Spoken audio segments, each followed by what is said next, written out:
And we just missed the weather there, but I'll give it to you because I know you'll be curious given the predictions of snow. It will be cold with clear spells and scattered blustery showers this evening and tonight, and some of those showers will turn heavy and wintry as the night goes on. There will be lying snow possible by morning, mainly on higher ground.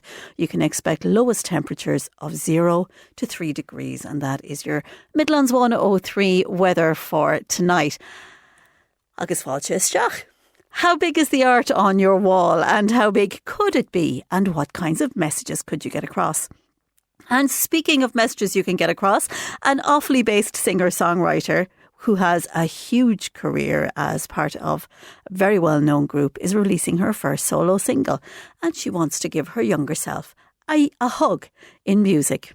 And pints, dentures and rock and roll in the country. It's a comedy show from a comedian who has put Offaly comedy on the map all around the country. Agus fáilte isteach is Mr. Clorny Vrian an seo a nacht agus tá sé bheith géisteacht a nacht le Encore ar Midlands 103 agus seo iontochtaí a nacht agus mé agsúil ar bhór go lúdar go dtí a 8:00. I will be chatting later on to Tig Devery, who is the Offaly funny man whose videos of life in the country have been taking the internet by storm every time he drops a new episode.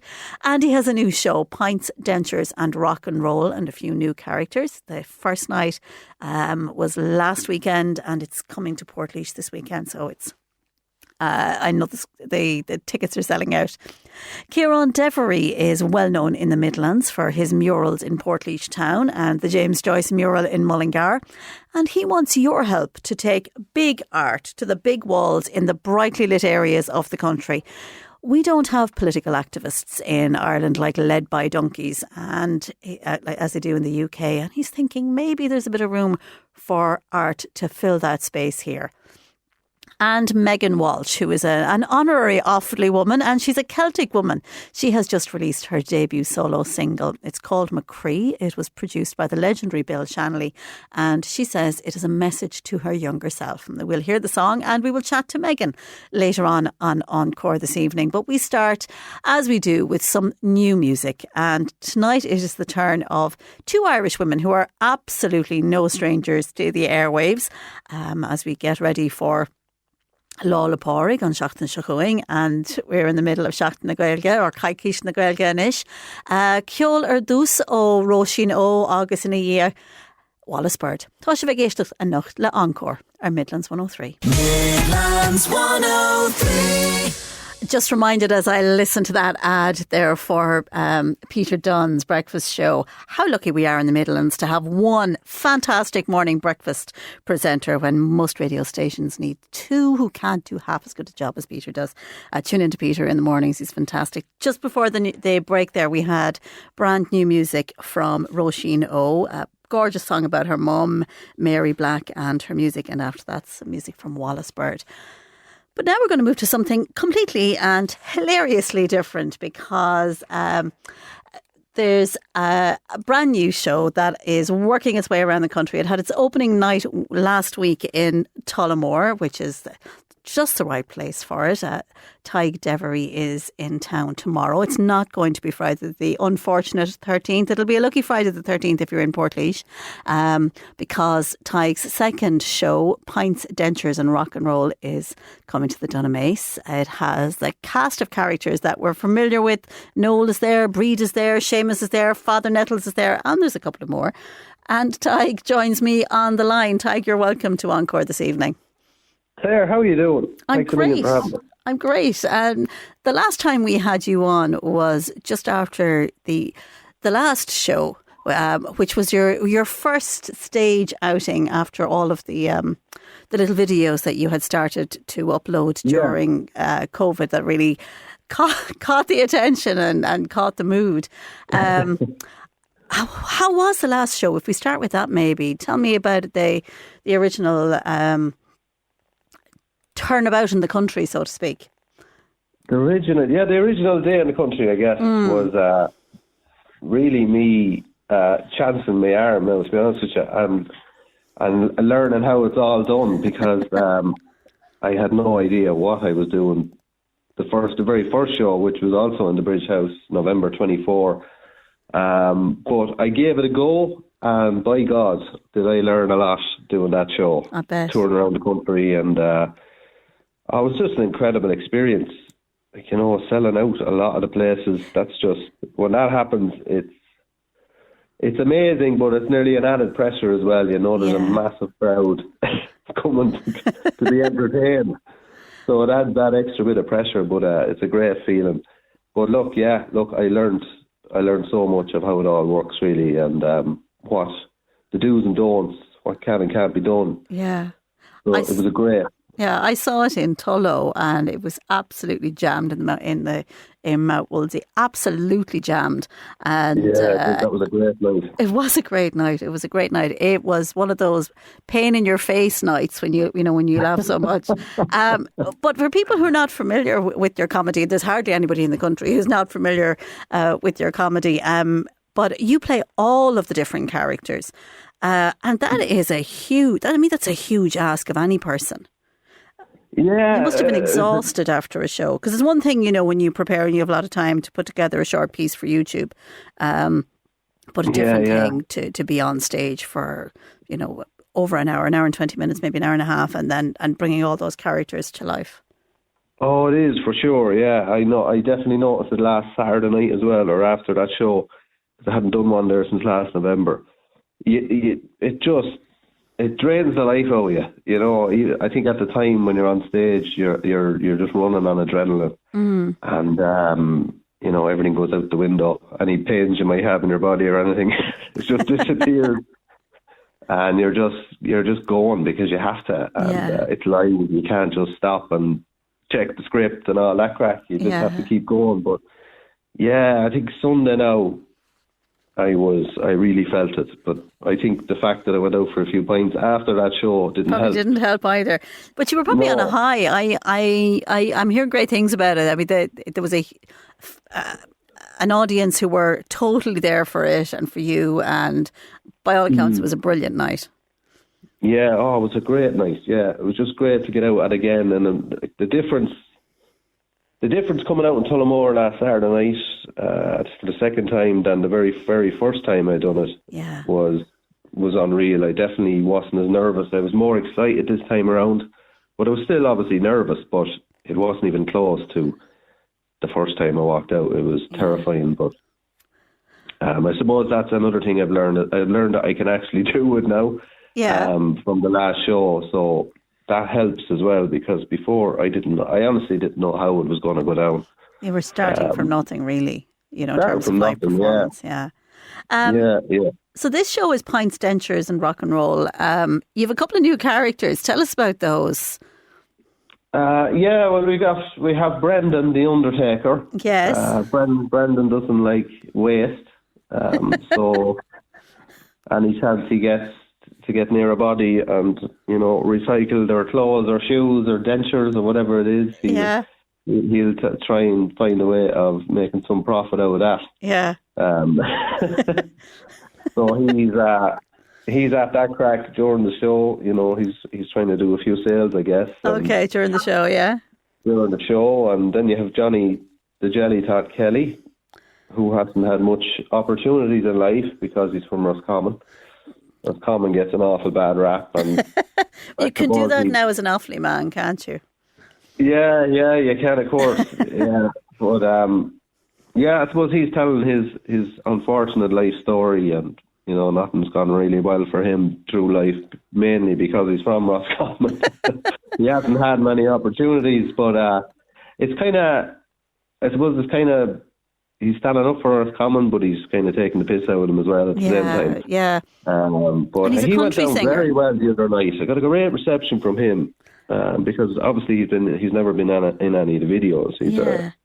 I just wanted to bring something different in for the shows that people haven't seen, and it went down really well. A lot of people loved him, so I was delighted to hear that. I wasn't sure what way that one would go, but he's a country singer, so he's kind of an outsider in the community, isn't he?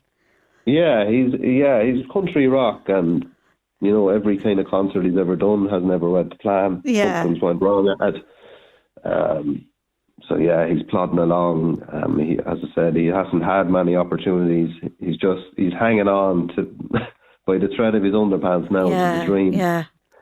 But yeah, and the big crowds are a bit overwhelming for him. So he gets all excited and tries out stuff he's only ever dreamt of. Yeah. So, and trying out stuff. You must never run out of things in country. The things that happen in rural Ireland. There was one that I saw online recently, and we had a good laugh at it at home. The shower, your man fixing the water, and you turn one tap, and the coffee machine goes on, and it was, but it was just so typical and so funny. Right back there, that's an old one. Yeah. You never run out of stuff. No, you do. I suppose you don't. But it's at times you're thinking, what more can I do here? Do you know? You're always thinking of new ideas, and it's great as well. Like that Undertaker character was developed from a show last year from a couple I met. I did a show in the TF Royal in Mayo in Castlebar, and the next morning I stayed there that night, and the next morning I came down to get a coffee, and I met two people that were at the show they were from Roscommon, and I just got chatting to them, and they were telling me about, I don't know how it came up, but started telling me about this Undertaker that they knew that used to go around selling Wrangler jeans and boots belonging to the deceased. And I thought they were messing with me, but they said they were dead serious. No, they used to have jewellery, everything. He'd be selling all sorts out of the boot of a car. And I says, I'm definitely writing that down. So that's kind of that's where that came from. And I just couldn't believe it when he told me. And I said, Jesus, I could have some serious crack with this character. Yeah. In a kind of a dark but harmless way at the same time. Yeah, because rural life, it is the gift that keeps on giving. In terms of performance and, how it all comes together for you as one man doing all of these characters, have you changed anything? Have you found another way of doing things for this show that's easier for you or better for you or better for the audience than the last time, than the original iteration? I think I've made it a bit harder on myself. I don't know. There's a lot more going on in this one now. It's quite a lot madder than the last one. Yeah. There's a few. I wanted to try and get in a variety of stuff. So we've got the country singer, and you've got the guard there that's been hypnotised if he drinks alcohol, and music hypnotises him. And there's a variety of absolute madness, and I suppose there's a lot more dialogue as well. There's kind of a lot more storytelling in this one. Yeah. Very relatable stories to builders and farmers, I guess. And plumbers, like Seamus arrives full as a tick, and he's just he's talking about houses he's been in and the disasters, people he's met on nights out. And, I think it's very, very even more relatable this time. Very good. This time around, that's what I wanted to do, and make sure even if you didn't know who it was, if you came to the show, I think you'd get the. Oh, you get the gist, all right. Crack and the get the crack. Yeah. So you're in Portlaoise tomorrow night. You'll be in Torord in this neck of the woods in April, and there's plenty of dates for people to catch you wherever they happen to be. But the next one is Friday night, tomorrow night in Portlaoise. Probably a few tickets left for that one yet, but the tickets selling out. They're available on Eventbrite, aren't they? And at the various different venues. Yeah, well, them ones you'd have to go in. I suppose the easiest place is the link tree in my bios, and all my bios, all the shows and tickets are in there. Portlaoise tomorrow night, Kilkenny Saturday night, and there's a bag of them there for people to choose. A bag of gigs. A bag of gigs. There's not many tickets left in a few of them. Thank God. Thank God. It's great. It's fantastic. It's fantastic. Thanks, William, for taking the call, and the best of luck with John the Jelly Tot and Brendan and the further adventures in rural life. Thanks for talking to us.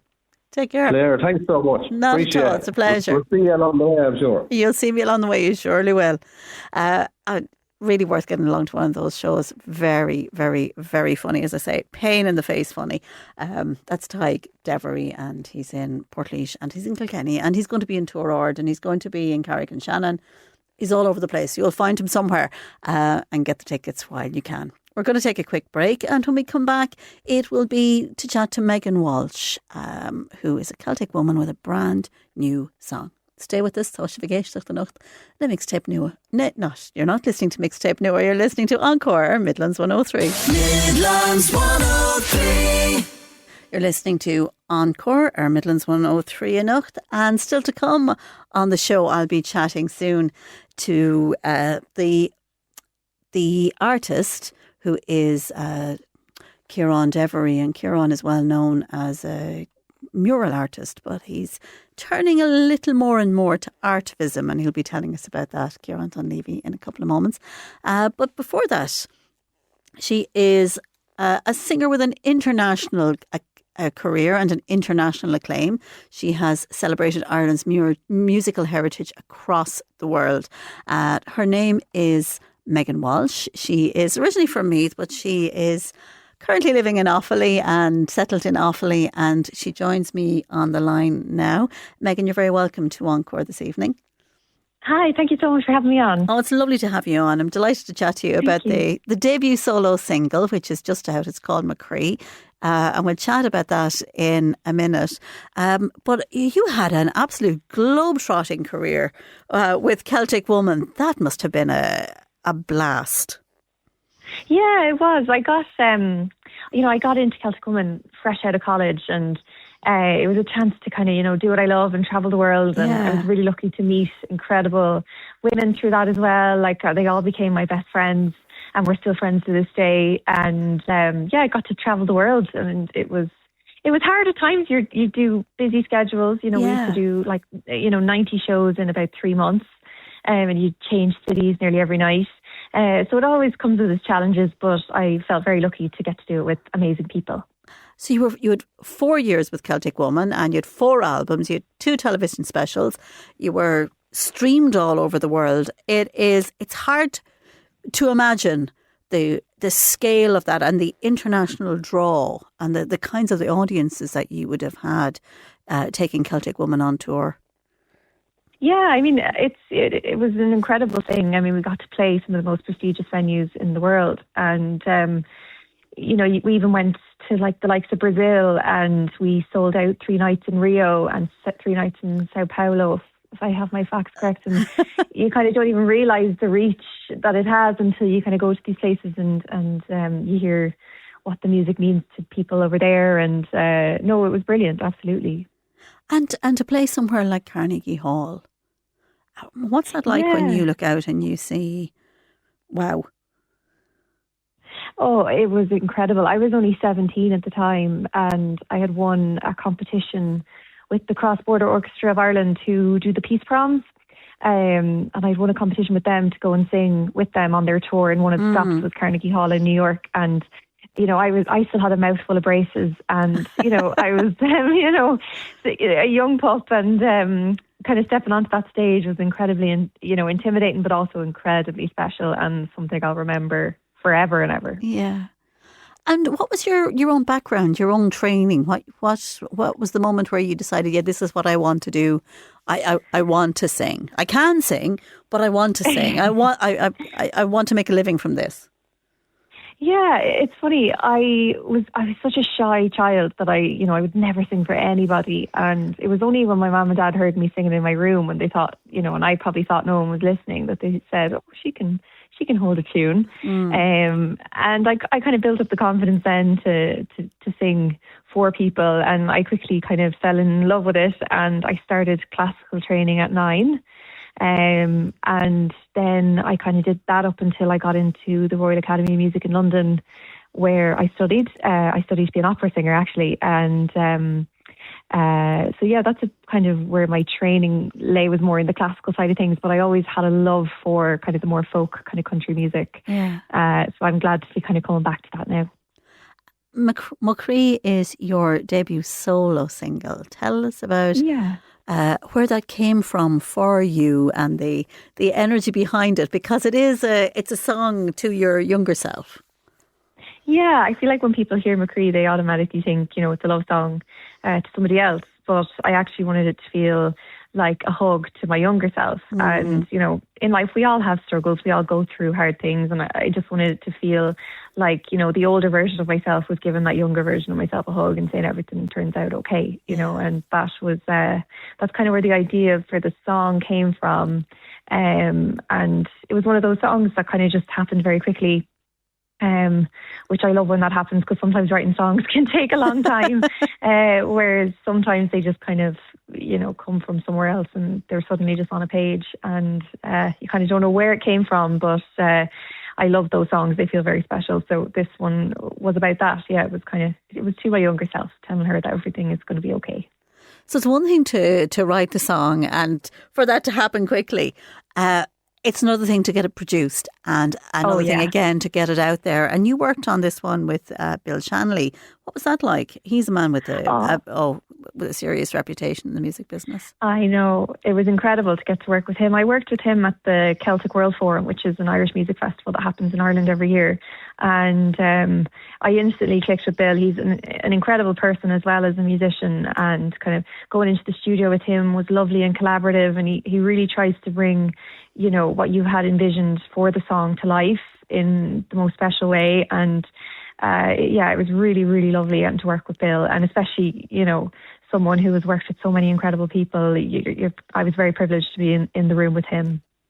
Well, you're going to introduce McCree for us now, and we'll play it here on Encore on Midlands 103. It's widely available for people to have a listen to it. Tell us about it, and we'll play it. Yeah, so McCree, my debut solo single, is out now on all streaming platforms. The lyric video actually comes out on my YouTube tomorrow evening at 5 o'clock. So that's Megan Walsh Official on YouTube. And I hope you enjoy. This is a song for my younger self, and I hope someone out there can hear the lyrics and relate. And this is McCree. Isn't that just gorgeous? That is Megan Walsh. That is McCree. And you can stream it anywhere you listen to music. And we're going to take a quick break, and when we come back it will be to talk to Kieran Dunleavy, pardon me, I'm getting all my names mixed up this evening, Kieran Dunleavy, about street art and artivism. Stay with us. You're listening to Encore on Midlands 103. Midlands 103. It's Encore on Midlands 103, and Encore at Midlands 103 is the email address if you would like to get in touch with the programme at any stage. Always delighted to hear from you. This is playing out in the background. Let me turn it down. And just give me 1 second and we'll fix this. And there we go. We are joined on the programme this evening now by Kieran Dunleavy, and Kieran is well known to those of you who live in the Midlands because you have seen his work, you've passed it by, and it is big, and it is in Portlaoise and it's in Mullingar. Kieran, you're welcome to Encore this evening. How are you doing? Very good, and thanks for having me on the show, Claire. Not at all, not at all.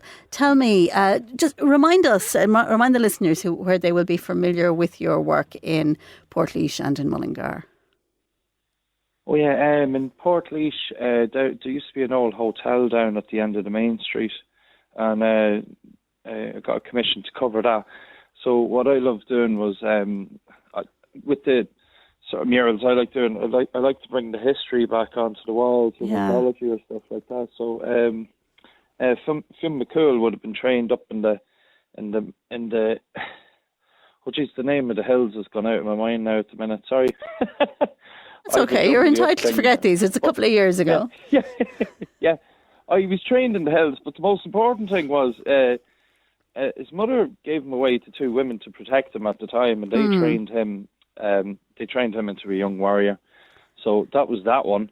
And then in Mullingar, I found out, I was trying to find out what could be interesting about Mullingar to get up on the walls. I found out that James Joyce, his father used to work in the courthouse, and Mullingar was the only place outside of Dublin that James Joyce ever went to. And it turned out that was the only pub on the street at the time, and the other pub was a B&B or something.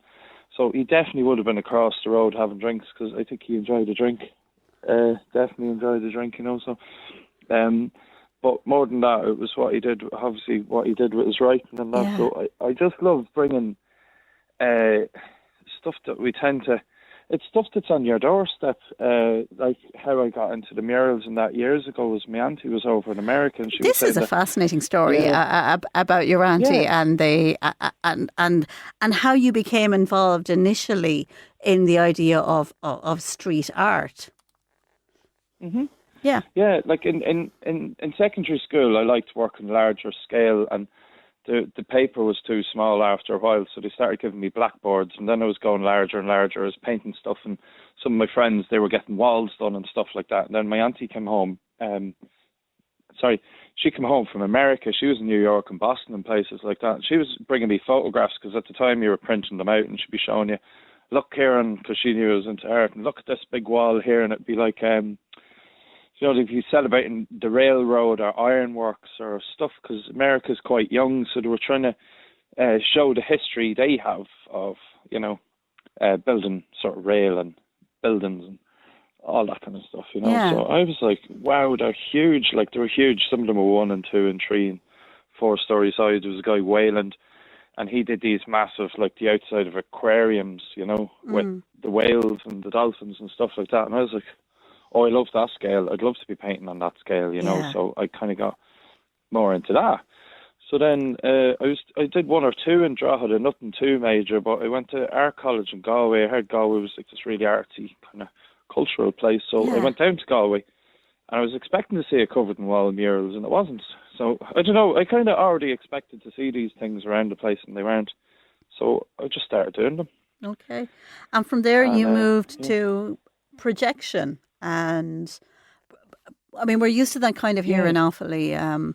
Caroline Conway has done some of that kind of work around here in the Midlands, Laois, Offaly, with projection particularly. But you did a GoFundMe a couple of years, and you got a decent sized machine to do a certain kind of work. Tell us about the kind of thing that you were projecting, and then we'll move into what it is you hope to start projecting. Yeah. Well, what I started to do was I was getting upset with the sort of the injustices going on in the world, and I was asked about doing a mural. I did a mural to show support for Ukraine, and then I got asked. They were trying to see if they could put funding together for doing a mural to show support for Palestine, and I was like, right, you could look at doing that, but it's one wall, and I was kind of thinking it's one wall and it's in one area in Ireland, and how many people do you really affect with that? So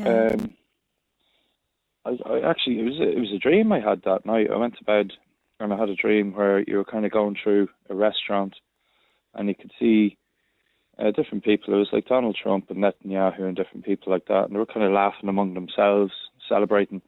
And then when you went to the windows of the restaurant, you could see through onto the street of the live sort of bombs dropping, people being killed and all that kind of stuff. It was very realistic dream. So what I started to do was Photoshop up them images, and we started printing them out and gluing them up in different places, and then we started putting them up on billboards, and then that was getting quite costly, and I was saying, geez, we could get a projector. So I did a GoFundMe to get a projector and a power bank so you could shine these images on walls and buildings. Yeah. And in the UK, Led by Donkeys has done a lot of work around this, with, political artivism, at very high profile events, being able to project, controversial, provocative, politically engaged work onto walls in very big spaces. But I think the machine that you have at the moment doesn't allow you to project in really bright built up spaces, and that's probably where more people are who want to get messages. Yeah, it is. Yeah, unfortunately it is, and unfortunately these machines run at a big price. There's like the likes of the one, if people should check out Led by Donkeys page. It's absolutely unbelievable what they do. But they did one in Windsor Castle, and it was about 7 minutes long. And they would have a powerful machine there. You can hire these machines out. They're over €1,000 a day just to hire them, and you can pay up to 250,000 for some of these big machines, you know. Yeah. And they're kind of crazy money. But I found out you could get a second-hand, fairly substantial one in around the 10, 15 grand mark kind of thing. So I said, right, we better go back, get another GoFundMe going again, you know. Yeah. It was like if you wanted to show something up on the GPO, I did try the GPO a couple of weeks ago, but it wasn't strong enough. I did shine some images up in Crow Park about concerns about Allianz and who they're sponsoring. Sponsorship and companies that people in Ireland, or companies or whatever in Ireland, are associated themselves with are a big concern at the minute. Yeah. I think we need to be more careful at this stage as a country, you know, and I want to highlight things like that. And there are groups of people who are asking you to turn your artistic hand to supporting them with that kind of artivism to help them to get various different messages across. Yeah, I was down in Shannon recently, and we did projections on the walls in Shannon, where the great people down in Shannon, Eileen amongst them, what they're trying to do is they don't want it to be used as a war base. They're fine with it being used as an airport, but they don't want to be associated because we can lose our neutrality over that. Then I was up doing stuff as well in Derry for the Bloody Sunday Committee, and I was asked to cover the Free Derry wall as well, and that was artwork that we printed out and actually put up on, and all I was doing was highlighting there that, you know, I think it was around 20,000 people went on a protest just for civil rights, and it turned into a massacre that day as well. So I was talking to different people as well when I was up there, and there's people from the Hillsborough disaster, there's people from different countries, and they're all talking about different injustices that are happening in the world. There's a lot of them that need to be highlighted. Yeah. There's a lot of them being ignored, you know. I think that's the biggest thing that's sort of triggering a lot of people. If you do have a genuine issue or a genuine concern, you bring it to your government or you bring it to these companies. And I think they're gone to a point where I think they think they're just above answering anybody anymore. Okay. It just seems to have gone that way. So if I find that very alarming, you know. I understand, yeah. So and there's lots of people who have supported your campaign already on GoFundMe. You're looking for €14,000. You've got almost $3,000, and if people want to support you on that, they can go to Kieran Dunleavy to your GoFundMe page and get behind that if that's their interest. Kieran, I'm going to say thank you very much for talking to us on the programme this evening. It's GoFundMe, Kieran Dunleavy, your Dunlevy. I really appreciate you taking the call this evening. We're out of time, but it's been great to chat to you, and we'll chat to you again when this gets off the ground a little bit. Take care in the meantime. That is Kieran Dunleavy, who is taking art bigger and bigger and bigger. Thanks for listening to the programme this evening. It's been lovely to have the pleasure of your company. Encore at Midlands103.com is the email address here. I'll be back with you next week. Looking forward to talking to Ollie Hegarty of Kiltoom Drama Group next week on the show. They have Sive, and it's filling the theatres for them. Country Roads is up after the news at 8 o'clock. Take care of yourself. Ihuwa.